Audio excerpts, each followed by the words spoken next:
மாண்புமிகு மறைந்த தலைவர் கலைஞர் நூற்றாண்டு விழாவை முன்னிட்டு மறைந்த தலைவர் கலைஞர் சட்டமன்றத்தில் மக்களுக்காக ஏழைகளுக்காக ஆற்றிய பணிகள் குறித்து தமிழ்நாட்டில் உள்ள அனைத்து பள்ளி கல்லூரிகளில் மாணவ மாணவிகளுக்கு பேச்சு போட்டி வைத்து அதனுடைய நிறைவு போட்டியாக இன்று இந்த மாநில கல்லூரியில் இருந்து தேர்ந்தெடுக்கப்பட்ட 62 மாணவ மாணவிகள் வந்திருக்கின்றார்கள்.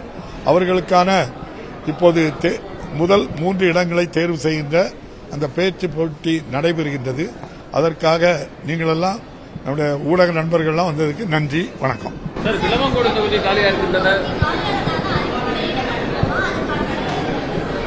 அது நம்ம சம்பந்தப்பட்ட அதிகாரிக்கு அனுப்பியிருக்கோம், அவங்க பார்த்துக்கிடுவாங்க.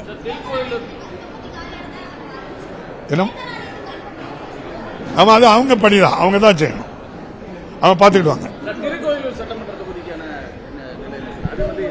அது சட்டப்படி என்ன நடவடிக்கை உண்டோ அது தொடர்ந்து நடந்துகிட்டு இருக்கு. சரியான நேரத்தில் அறிவிக்கப்படும். என்ன நடவடிக்கை இருக்குமோ அது சரியா நடவடிக்கை எடுத்துக்கிட்டு, எதுவுமே இது ஆட்சி, சட்டத்தின் ஆட்சி, சட்டப்பேரவைத் தலைவரும் சட்டத்துக்கு உட்பட்டு சரியான நடவடிக்கை எடுத்துக்கொண்டிருக்கிறோம். நன்றி, வணக்கம். செய்திகளை உடனுக்குடனும் துல்லியமாகவும் தெரிந்து கொள்ள சப்ஸ்கிரைப் பண்ணுங்க.